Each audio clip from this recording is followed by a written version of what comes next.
We began a new series on Thursdays. You know, as the pastor, it's my responsibility to see to it that there is spiritual growth among the people of God. When we started this congregation and took the name Alliance Baptist Church and did a couple of, we did some things a little differently, we lost something along the way. Excuse me. So because we lost something along the way, it's time for us to go back and see what we lost. See if we could find it. Getting started wasn't just the first lesson in the planner. It also gave us a very general picture of how the Church of Jesus Christ began. It began in homes like we're in now. This is what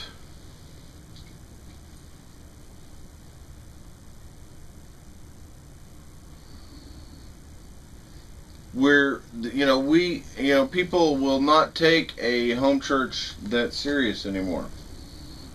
But this is exactly how it started. This is how every church that you see in these monstrosity buildings, you know what I'm talking about? These huge buildings that you're sitting there going, they're so big that you can't. Look all the way up and then you have to fall on your back, basically. Pretty much. And they're intimidating. You walk in and there's this overbearing feeling in them because they're just so pristine. Or they're so huge you need a GPS to get across the fellowship hall. Or you need a street map to guide you to the nearest bathroom. I learned that one the hard way at Arnold. Thankfully, we got there early. Do you remember? Thankfully, we got there early because it took me 35 minutes to find a bathroom. Dang. That had a suck.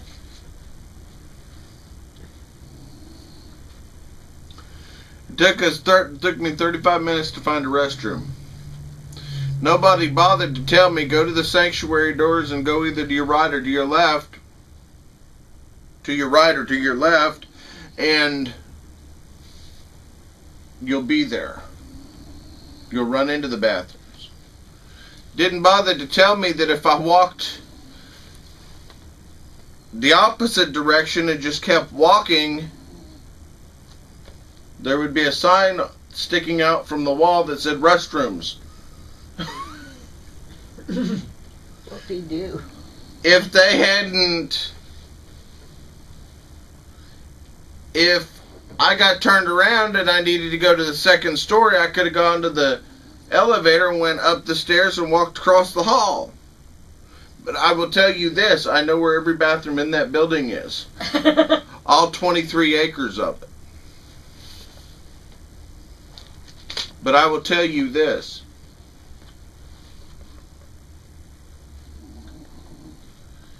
That building is intimidating.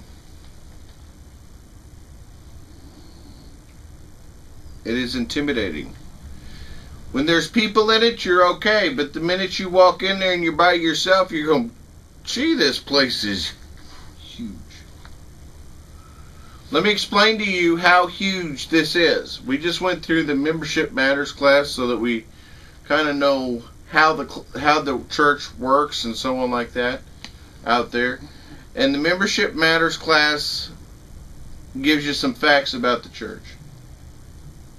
24 hours a day, 365 days a year. 24 hours a day, 365 days a year. there are between 900 and 1,500 people in that building at any given time. Wow. And you might see 3 of them.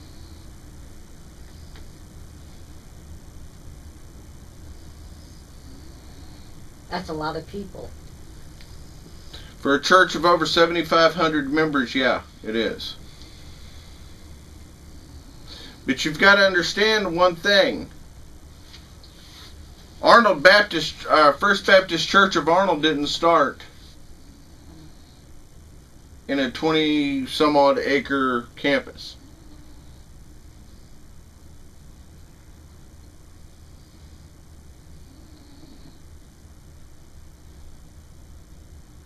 It started in a house just a little smaller than this. You think we're cramped now?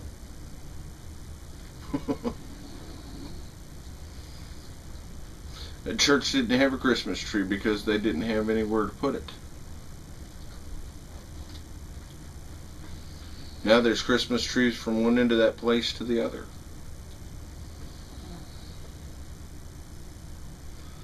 But you have to start somewhere. So getting started led us to understand that we have to start somewhere, and we have to start on the right foot, meaning the correct foot, the correct footing. If you come to church and you do not demonstrate your faith, I'm summarizing last week. If you come to church and you do not demonstrate your faith, then you're missing out. On the same token, if you do not demonstrate your faith, you do not share your faith in Christ, you do not bear your testimony to others, the church dies.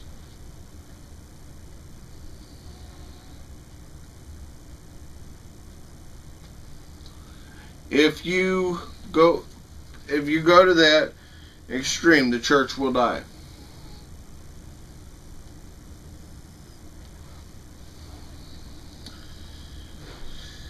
And that's where I'm going to pick up at. If you'll turn to Acts chapter 10.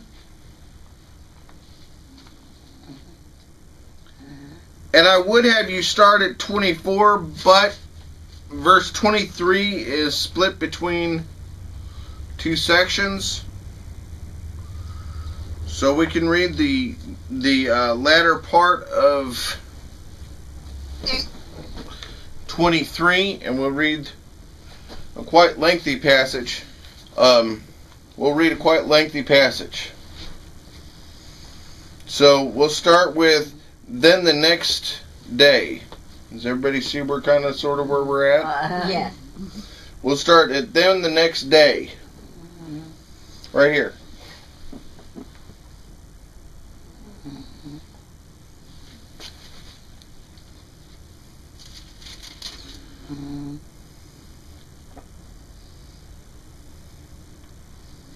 Right here. Oh, wait. Okay. Yeah, that's it. Okay? On the next day, Peter started out with them, meaning who? The other disciples. Wait a minute. With the Gentile Christians, okay? And he went out with them, and some of the brothers, from Joppa were along. The following day he arrived at Caesarea, and Cornelius was expecting them, and had called together his relatives and close friends. As Peter entered the house, Cornelius ran and fell down at his feet. He laid at his feet in reverence. But Peter made him get up. He said, "Stand up."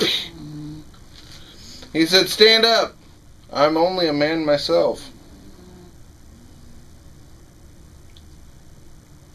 Peter went inside. Talking with him, Peter went inside and found a large gathering of people. He said to them, You are well aware that it is against the law, our law, for a Jew to associate with a Gentile or to visit him.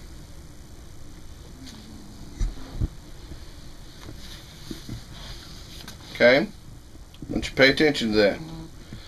But God has shown me that I should not call anything or any man impure or unclean. So when I was sent for, I came without objection.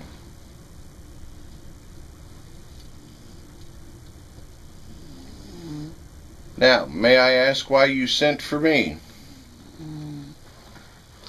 Cornelius answered, 4 days ago I was in my house praying at the hour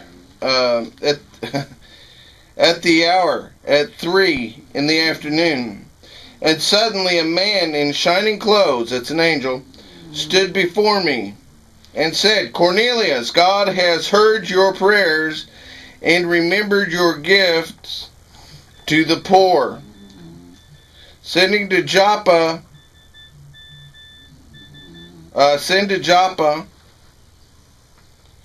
for Simon, who is called Peter. He is a guest in the house of Simon the tanner, who lives by the sea. So I sent for you immediately, and it was good of you to come. Now we are all here in the presence of God to listen to everything that the Lord has commanded you to tell us. Then Peter began to speak. I now realize just how true it is that God does not show favoritism. I want you to remember that. God does not show favoritism, but accepts men from every nation